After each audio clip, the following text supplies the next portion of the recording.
Ako nga pala si Jacob. Graveyard shift ako noon sa isang 24/7 na McDo. Mga 2:00 na ng madaling araw. Yung oras na kahit ang aircon parang mas malamig kesa normal. At bihira na ang customer. Karamihan sa pumapasok, mga driver na inaantok o mga estudyanteng nagpupuyat. Tahimik ang loob ng store. Yung tunog lang ng fryer at mahinang ugong ng freezer ang maririnig. Nakaupo ako malapit sa counter, nagbibilang ng resibo, habang yung kasamahan ko nasa likod, naglilinis ng kusina. Bigla ko napansin ang glass door sa harap. May kakaiba. Sa unang tingin, akala ko mantsa lang ng mantika. Normal naman sa McDo. Maraming dumidikit na kamay ng customer. Pero nang tumayo ako at lumapit, napahinto ako. Hugis kamay siya. Malinaw, 5 daliri. Parang may dumampi sa salamin mula sa labas papasok. Ang medyo kakaiba, nasa bandang taas ang marka. Parang kamay ng taong mas matangkad kaysa sa akin. At yung mga daliri, pahaba, parang pinisil ang salamin. Pinunasan ko agad gamit ang basahan. Isang pahid lang, natanggal, wala na. Baka kanina lang yan, sabi ko sa sarili ko. Bumalik ako sa pwesto ko. Pero ilang minuto lang ang lumipas, may hangin sa pinto. Bumukas sara ng konti ang glass door kahit walang pumapasok. Tumingin ako ulit. Nanlamig ang batok ko. Bumalik ang kamay. Mas malinaw na ngayon. Mas madulas ang itsura. Parang sariwang mantika. At hindi lang isa, 2 na. Magkatabi. Parang may nakadikit sa labas. Parehong kamay na nakapress sa salamin. Lumingalinga ako sa labas. Walang tao, walang sasakyan. Madilim ang parking lot. Tinawag ko ang kasama ko. Uy, may dumidikit ba dyan kanina? Paglapit niya, Pre, kakapunas mo lang yan ah. Sabi niya. Bago pa kami makapagsalita ulit, dahan-dahang gumuhit pababa ang mga marka. Parang may hinahawakang katawan ang salamin. Parang may dumudulas na tao sa labas. Pilit na kumakapit. At doon ko naramdaman na hindi lang simpleng mantsa ang tinitignan namin. Hindi kami makagalaw ng kasama ko. Nakatitig lang kami sa salamin habang dahan-dahang humahaba ang guhit ng mamantikang kamay pababa. Parang may katawan talagang dumidiin sa glass door. Biglang may 3 katok. Hindi malakas, hindi rin mahina. Sakto lang para marinig. Nanginig ang tuhod ko. May tao ba dyan? Sabi ng kasama ko. Pilit pinapatatag ang boses. Walang sagot. Pero dumami ang marka. Hindi na lang kamay. May hugis noo. May parang pisngi. At isang malabong bakas ng bibig na parang nakadikit na sa salamin. Doon ko napansin ang pinaka nakakatakot. Parang may ngiti. Isang pilit na ngiti. Kasabay ng patuloy na pagdaloy ng mamantikang bakas. Parang gusto niyang pumasok. Tapos biglang dumilim sa labas. Sa loob na lang ng store may ilaw. Tapos maya-maya, may kumatok na naman. Kasabay nito, bumukas sara ang pinto. Gumagalaw ang handle na parang may humihila mula sa labas. Napaatras ako. Ang kasama ko, napaupo sa sahig. Sa salamin, biglang bumuo ng mga letra ang mantika. Tila kusang gumagalaw ang kamay. Ang nakasulat, buksan. Nanginginig ang kamay ko habang hinahawakan ang pinto. Hindi ko alam kung ano ang mas nakakatakot. Ang buksan ito o ang manatiling nakatingin. Biglang parang may tumama ng buong lakas sa salamin. Umuga ang pinto, nagpatay-sindi ang ilaw sa loob, at sa isang iglap, lahat ng marka nawala. Sobrang tahimik. Dahan-dahan akong lumapit sa pinto. Binuksan ko ng konti. Walang tao. Pero sa sahig sa labas, may mamantikang bakas ng 2 paa nakaharap sa pinto. Parang matagal nang nakatayo roon. Pagdating ng umaga, dumating ang manager. Kuwento namin ang nangyari. Tahimik lang siyang nakinig. Tapos ang sabi niya, "Alam niyo bang dati nang may namatay dito?" Matagal na raw. Isang lalaking nadulas sa kusina, nabuhusan ng kumukulong mantika. Sinubukan niyang lumabas para humingi ng tulong, pero nakalakang pinto. Namatay siyang nakadikit ang mga kamay sa glass door. Kaya simula noon tuwing madaling araw, may mga mamantikang kamay na bigla na lang lumilitaw sa salamin.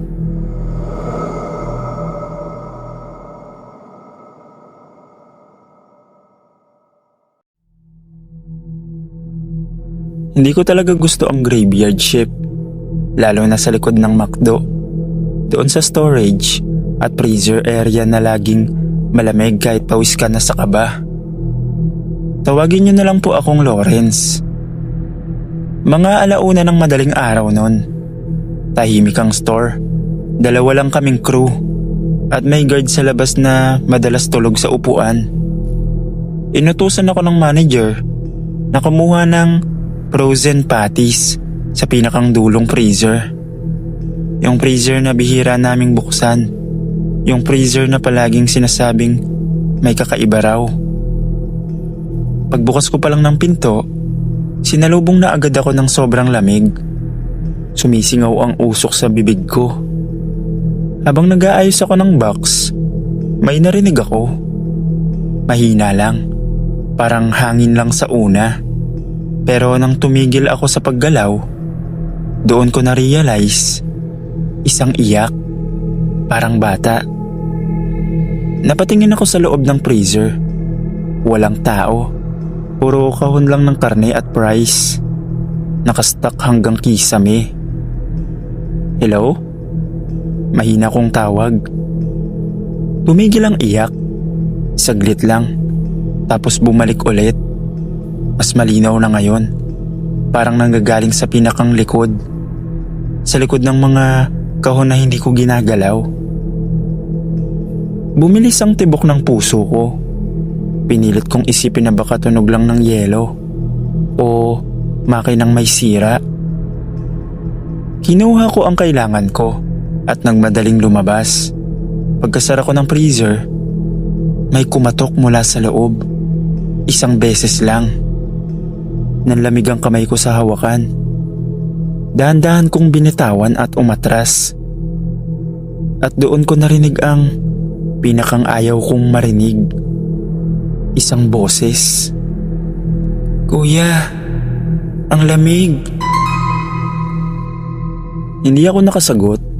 Nakatayo lang ako sa harap ng freezer, nakatitig sa nagyayelong bakal na pinto habang paulit-ulit sa utak ko ang boses. Biglang may kumalabog mula sa loob. Hindi nakatok, parang sumisipa sa pinto. Napaatras ako at napasigaw. Narinig ng kasama ko at tumakbo papunta sa storage. "Ano yun?" tanong niya. Bago pa ako makasagot, bumukas mag-isa ang freezer. Sumalubong ang sobrang lamig.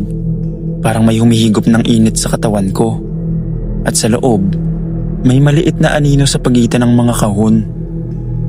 Hindi malinaw ang itsura, pero alam kong bata. Nakadapa siya sa sahig ng freezer. Yakap ang sarili. Nanginginig. Ang balat niya, maputla, parang yelo, at ang mga mata niya, itim na itim.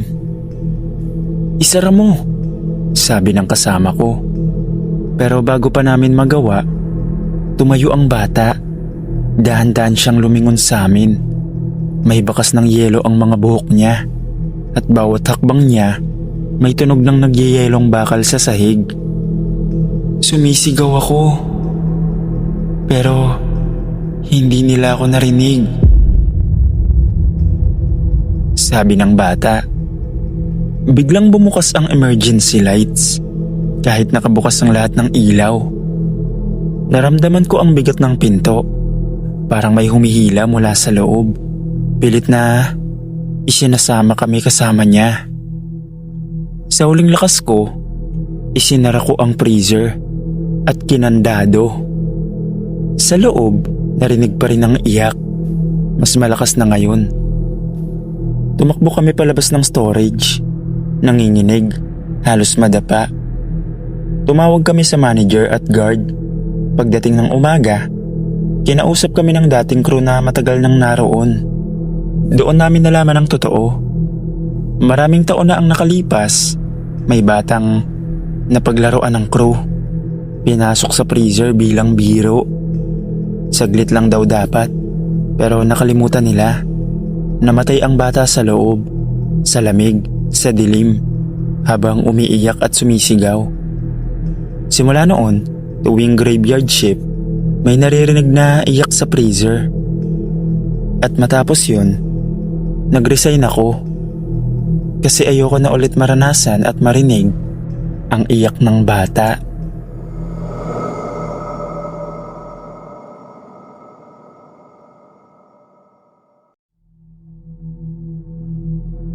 Ako nga pala si Tristan.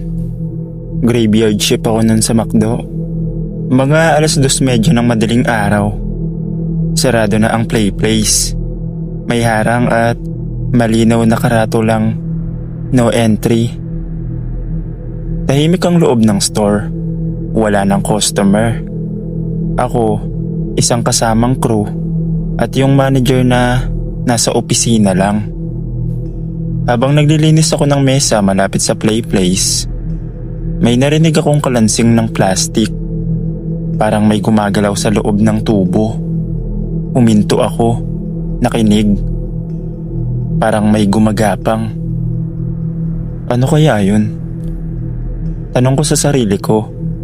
Pero bakit parang paa ng bata ang tunog? Lumapit ako sa harang. Sumilip sa loob ng play place. Walang tao. Slide, bola, at mga tubo lang. Tapos tahimik ulit. Pagbalik ko sa counter, biglang may tumunog. Tawa. Mahina lang pero malinaw. Napalingon ako agad. Galing sa play place. Tinawag ko ang kasama ko. "Uy, may narinig ka ba?" Bago pa siya makasagot, may maliit na anino na dumaan sa loob ng tubo. Mabilis, parang tumatakbong bata. Bumilis ang tibok ng puso ko. "May bata?" Tanong ng kasama ko. Pero imposible. Sarado na. Walang pumasok. Lumapit kami ulit. At doon namin siya nakita. Isang batang lalaki. Nakaupo sa dulo ng slide. Nakaputi, madungis, basa ang buhok. Hindi gumagalaw. "Uy, bawal dyan," sabi ko. Dahan-dahan siyang tumingin sa amin.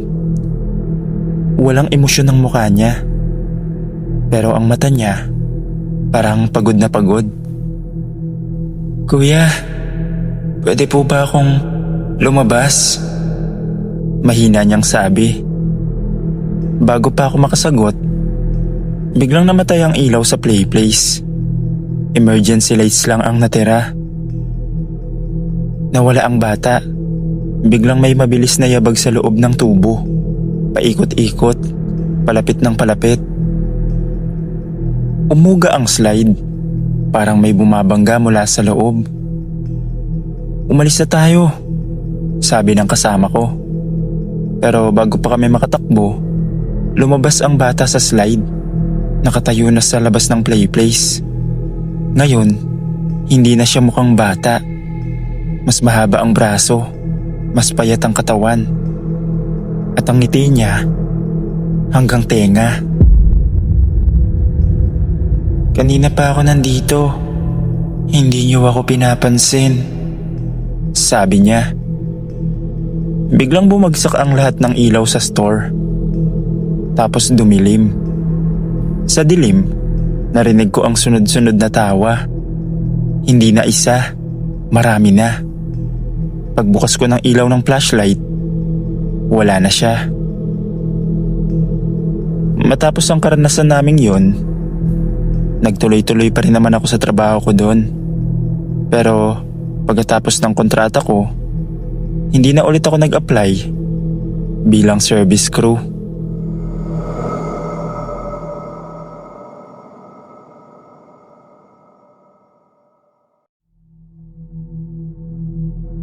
Ako nga pala si Laika. Gabi na noon nung pumasok ako sa McDo. Galing akong biyahe, pagod, at kailangan ko talagang mag-CR. Halos wala ng tao sa loob. Isang crew sa counter, isang mag-isa sa sulok. Pumunta ako ng CR. Tahimik ang hallway papunta roon at medyo mahina ang ilaw.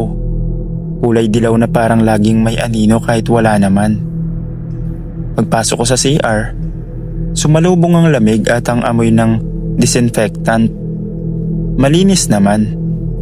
Pumasok ako sa isang cubicle. Habang ginagawa ko ang kailangan kong gawin, may narinig akong mahinang patak ng gripo kahit siguradong sarado naman lahat. Hindi ko pinansin. Paglabas ko ng cubicle, tumigil ang tunog. Lumapit ako sa lababo at naghilamos. Pagtingin ko sa salamin, ako lang ang nandoon. Pero habang pinupunasan ko ang mukha ko, may gumalaw sa likod ko, sa refleksyon. Isang anino. Mabilis lang. Paglingon ko, wala. Nag-iisip lang ako ng kung ano-ano. Sabi ko sa sarili ko. Nagugas ulit ako ng kamay. Doon ko narinig ang mahinang pag-ubo mula sa likod. Parang galing sa loob ng isang cubicle. Hello? Mahina kong tawag. Walang sumagot. Biglang naglock ang pinto ng cubicle sa dulo. Kasunod nito, nag-flash mag-isa ang inidoro. Bigla akong kinabahan. Lumapit ako sa pinto ng CR, pero ayaw bumukas. Pagharap ko ulit sa salamin, may bago na. May nakasulat sa hamog ng salamin. Hindi ko nakita kung paano nabuo. Bigla na lang naandoon.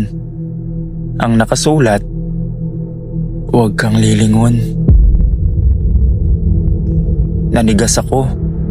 Tapos dahan-dahan, may tunog ng yapak sa likod ko. Mabagal, papalapit. Ramdam ko ang hininga sa batok ko. Malamig at mabigat. "Huwag kang lilingon." Paulit-ulit sa isip ko. Pero sa paligid ng salamin, may lumitaw na refleksyon. Hindi ako. Isang babaeng nakayuko. Basa ang buhok at nakangiti kahit hindi ko makita ang mga mata. Biglang namatay ang ilaw. Sa dilim, may bumulong sa tenga ko. "Bakit ka nandito?" Naramdaman kong bumukas ang pinto sa likod ko. Hindi na ako nagdalawang isip. Tumakbo ako palabas ng CR. Pagdating ko sa counter, hingal ako. Tinanong ako ng crew kung okay lang ako. Hindi ko alam ang isasagot. Pag uwi ko, doon ko lang napansin, may basang bakas ng kamay sa likod ng damit ko. At pagkatapos nun, tinapon ko din yung damit na yon. Di ko na nilabhan kasi naaalala ko lang yung karanasan ko nung gabing yun.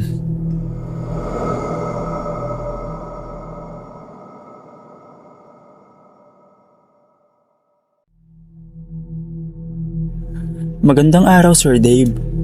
Ako nga pala si Demi. Dati akong service crew sa isang Jollibee branch sa May Laguna. Gabi-gabi akong pang-closing noon kasi ako raw yung matatag at hindi takot mag-overtime. Pero pagkatapos ng isang karanasan noong 2018, hindi na ako bumalik kahit kailan sa night shift. Hanggang ngayon, kapag napapadaan ako sa branch na yon, parang bumabalik lahat ng lamig at kaba. Noong gabing yon, Monday, kalmado lang. Hindi masyadong marami ang customer kasi tapos na ang weekend rush. Mga 11:45 ng gabi, nung sinimulan namin ang general cleaning. Ako ang naka-assign sa dining area kasama si Rika at si June. Si Mang Leo naman, yung janitor, nasa restroom, naglilinis. Tahimik kaming lahat, tanging tunog ng map sa sahig at tunog ng aircon ang maririnig. Pero habang tumatagal, napansin kong mas lumamig ang paligid. Hindi yung normal na lamig ng aircon. Parang nanlalamig talaga yung balat ko kahit naka-jacket ako. Nasa may kiddie area ako noon. Nililinis ko yung mesa malapit sa play place. Bigla akong napalingon kasi may tunog ng upuang gumalaw. Parang may umupo. Akala ko si June o si Rika. Pero nung nilingon ko, wala naman. Sabi ni Rika habang naglalagay ng basahan, baka si Bian, yung gusto ng midnight snack. Tumawa kami saglit, pero sa loob ko, may kakaibang kaba. Kasi habang nag-aabot ako ng tray, may nakita akong anino sa glass wall. Parang tao na nakaupo sa booth. Pero pag lumapit ako, nawawala. Mga ilang minuto pa, narinig namin si Mang Leo na napasigaw.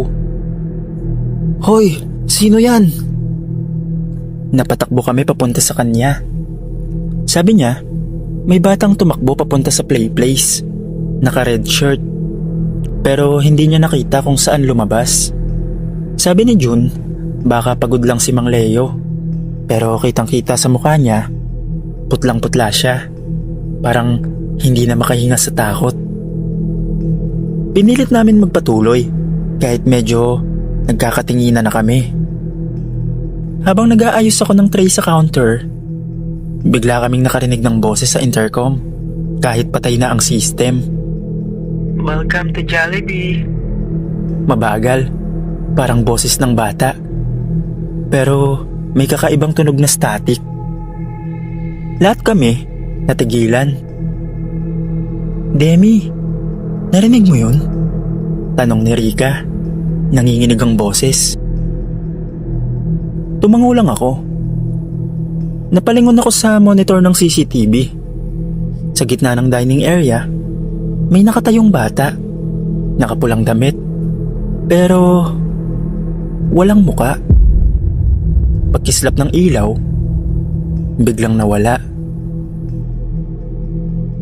Pagkatapos kong makita sa CCTV yung batang walang muka, nanigas ako sa kinatatayuan ko.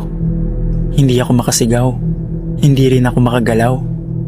Pero nang lumapit si Rika para tignan kung anong tinitignan ko, biglang namatay lahat ng ilaw. Sabay nun, tumigil din ang aircon. Tahimik.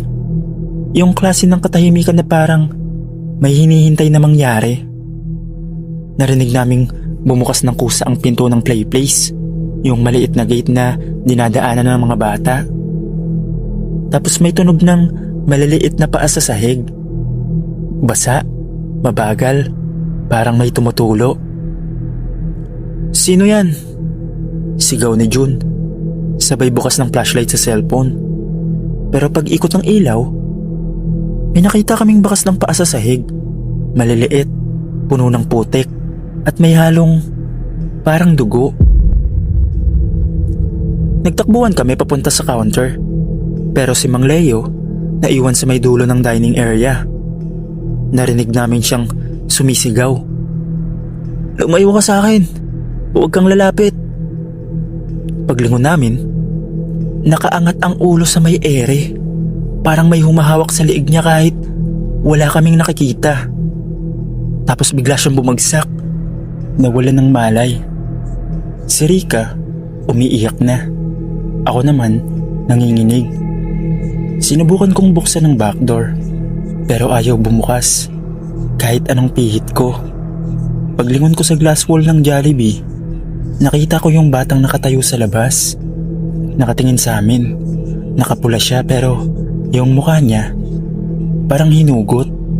Walang ilong, walang mata, wala ring bibig. Puro balat lang. Habang titig na titig kami, nag-flicker ulit yung ilaw. Sa loob ng 1 segundo, nasa loob na siya.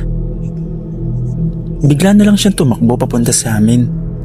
Walang tunog ng hakbang, pero bawat paglapit niya, lumalamig ang paligid. Hinila ko si Rika papunta sa kusina. Tinakpan namin ng tray ang pinto. Narinig namin yung kalabog sa labas. Parang may kumakalmot sa steel door. "Ayaw ko na, Demi. Ayaw ko na," sabi ni Rika. Sa gitna ng takot, bigla naming narinig ang drive-thru headset. Bukas kahit walang tao sa labas. May boses na nagsalita. "Umorder na kayo." Sumigaw si Rika at doon ko siya hinila palabas ng fire exit sa likod. Hindi ko alam kung paano. Parang biglang bumukas ng kusa. Tumakbo kami palabas ng branch. Hindi na namin inantay ang iba. Pagdating ng umaga, binalikan namin kasama ang manager at guard. Wala silang nakita. Pero sa sahig, may mga maliliit na tuyong bakas ng paa papunta sa play place. At sa loob ng slide, may pulang mantsa na hindi maalis kahit ilang beses nilinis. Si Mang Leo, nagising din makalipas ng 1 araw, pero hindi na nagsalita. Sabi ng pamilya niya, nag-resign na siya at lumipat ng probinsya. Si Rika naman, hindi na nagtrabaho ulit sa kahit anong fast food. Hanggang dito na lang po, Sir Dave. Maraming salamat po.